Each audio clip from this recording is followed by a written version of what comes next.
Todo mundo conhece a DC, a editora que popularizou os quadrinhos de super-heróis com a criação de personagens como Superman, Batman e Mulher Maravilha. Mas qualquer um que já pensou em começar a ler quadrinhos deve ter se deparado com a quantidade absurda de histórias desses personagens e dos tão comuns recomeços da DC. Afinal, quantos reboots a DC teve? Eu sou o Neil e esse é o meu canal sobre cultura pop. E nesse vídeo eu vou explicar de maneira resumida todos os reboots da DC.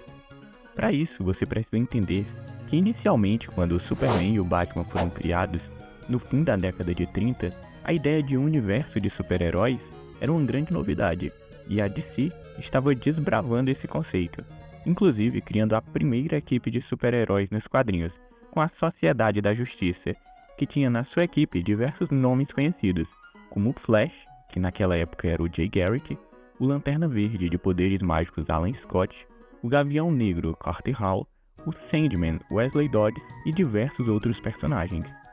Com o passar dos anos e o envelhecimento do público, a DC passou pela primeira grande mudança, a Era de Prata, quando foram criados o Flash Barry Allen, que todos conhecem, e o Lanterna Verde Hal Jordan.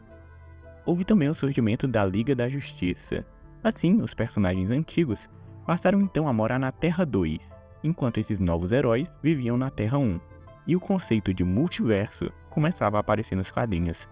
Por enquanto, estava tudo tranquilo com essas duas terras e seus crossovers ocasionais, com os encontros dos Flashes de dois mundos e o crossover da Liga com a Sociedade. Porém, com o passar dos anos, a coisa foi ficando cada vez mais complexa. Personagens de uma terra passavam a morar em outra, como a Canário Negro, que decidiu se mudar da Terra 2 para a Terra 1, e gerava certas confusões com os leitores. Além disso, novas terras foram surgindo, como a Terra 3, onde os heróis eram vilões e os vilões eram heróis, sendo o lar do Sindicato do Crime, que é a versão maligna da Liga da Justiça, e tendo como principal herói daquela terra o Alexander Luthor, por exemplo. Assim como a DC passou a comprar outras editoras, como a Fawcett Comics, dona do Shazam, e a Charlton Comics, dona do Besouro Azul e do Questão. Ao comprar essas editoras, ela criava novas terras, nestes casos respectivamente a Terra S e a Terra 4. Infinitas terras passaram a surgir, até que em 1985 ocorreu a Crise nas Infinitas Terras, que colocaria um fim nesse multiverso, destruindo diversas terras e deixando apenas a nova Terra, que misturava elementos das diversas terras restantes. Agora, a Sociedade da Justiça e a Liga da Justiça passaram a ser habitantes da mesma Terra, só que em épocas diferentes, assim como Shazam, Besouro Azul e Questão, que passavam a ser integrantes da nova Terra. O evento então concluiu com alguns pontos importantes. A Supergirl estava morta, assim como o Flash Barry Allen, e nessa nova Terra, o novo Flash passa a ser Wally West, o jovem que antigamente era o Kid Flash e membro da Turma Titã, que foi treinado por Barry e agora carregava o seu manto. Ao fim da história, por mais que uma nova Terra seja estabelecida, o Superman da Era de Ouro, assim como sua esposa Lois Lane, o filho do Lex Luthor da Terra 3 e o Superboy da Terra Prime continuam vivos, existindo em uma área descolada do universo. Isso acaba sendo importante posteriormente. Além disso, o vilão Pirata Psíquico continua com lembranças de que existiam múltiplas terras que morreram, se tornando um antagonista importante com um aspecto metalinguístico e usado pelo escritor britânico Grant Morrison em suas histórias adultas do Homem-Animal. Com a Crise nas Infinitas Terras, então, uma nova leva de leitores poderia se aventurar nas histórias da DC, e novas origens estavam sendo contadas, em Batman Ano 1, em Superman o Homem de Aço e na Mulher Maravilha de George Pérez. Porém, o escritor Alan Moore, durante esse período, queria escrever uma história com os antigos personagens da Charlton Comics, Besouro Azul, Questão e Capitão Átomo. Mas devido ao fim trágico que levava à morte de alguns desses personagens, os editores pediram para ele criar algo isolado, e assim surgiu Watchmen, com personagens como Coruja ou Rorschach e o Dr. Manhattan. Outras histórias isoladas foram surgindo fora da Nova Terra, como as versões alternativas dos heróis nos selos Elseworlds, como o Batman Vampiro e o Superman Comunista, além do surgimento do selo Vértigo para histórias mais maduras, como as do personagem Constantine e como do Homem-Animal já citado. Uma década depois, a DC precisava novamente organizar alguns detalhes, e durante a saga Zero Hora, na qual o Lanterna Verde Hal Jordan, sob a alcunha de Parallax, é um dos vilões, a DC decide corrigir algumas incongruências e traz uma linha do tempo explicada do universo. As coisas, entretanto, não param por aí, pois em 98, a DC compra a editora Wildstorm, que era dona de personagens populares na época, como a Authority. A DC tinha a missão de organizar as coisas na década seguinte novamente para os novos leitores. E assim surge a Crise Infinita e a minissérie 52, que trazem de volta Alexander Luthor Jr., o filho do Lex Luthor da Terra 3, e também Superboy Prime, aqueles personagens da Crise nas Infinitas Terras. Eles estão de volta como antagonistas e estabelecem então um novo universo mapeado com 52 terras, e não mais infinitas como foi antigamente. Nesse novo universo, o nome da Terra principal passa a ser Terra Zero, e o universo da Vértigo passa a ser a Terra 13, enquanto a Wildstorm, que tem a Authority, é a Terra 50. As coisas estavam organizadas novamente então, mas não continuaria assim por muito tempo, pois o escritor Geoff Johns estava no comando do quadrinho do Flash, que atualmente tinha voltado a ser o Barry Allen, e estava preparando uma saga chamada Flashpoint, onde Barry voltaria no tempo para tentar salvar a sua mãe.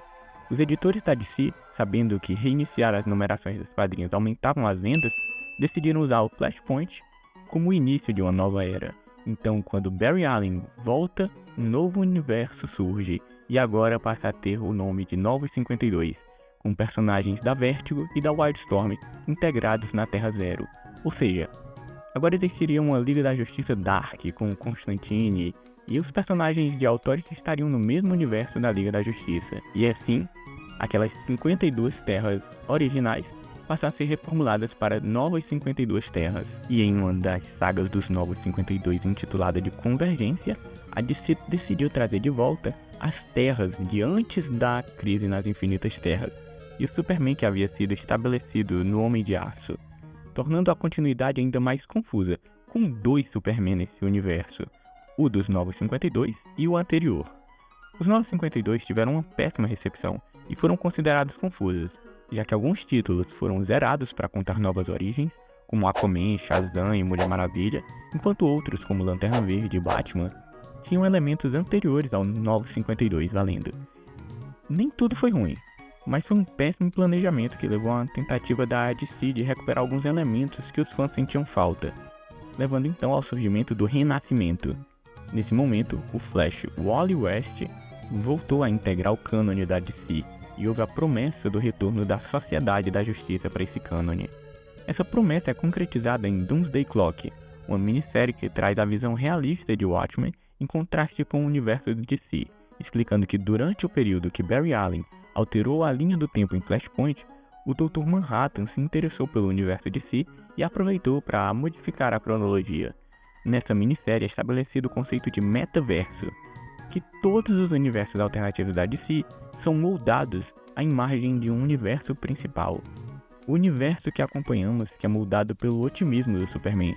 Por outro lado, uma outra importante HQ era publicada na mesma época, pois Scott Snyder apresentava Dark Knight, que traz uma proposta engraçada.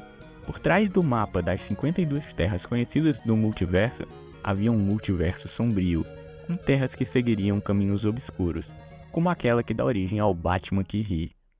Ao fim do arco, é criado um conceito abrangente chamado Omniverse, que é o conjunto de multiversos. Afinal, já ficou claro aqui que não existe apenas um multiverso, há o multiverso sombrio também. Mas não se resume a isso, pois em Fronteira Infinita, o arco seguinte, temos o retorno do multiverso que existia antes da Crise nas Infinitas Terras, sendo esse chamado de Multiverso 2 atualmente. Ou seja, no universo DC atual, tudo o que já aconteceu nos quadrinhos é canônico, e pode ter acontecido em alguma das terras dos multiversos. Um novo elemento para essa confusa cronologia da DC está sendo adicionado enquanto eu faço esse vídeo, inclusive. Você se lembra que eu disse que o metaverso é moldado ao redor do otimismo do Superman?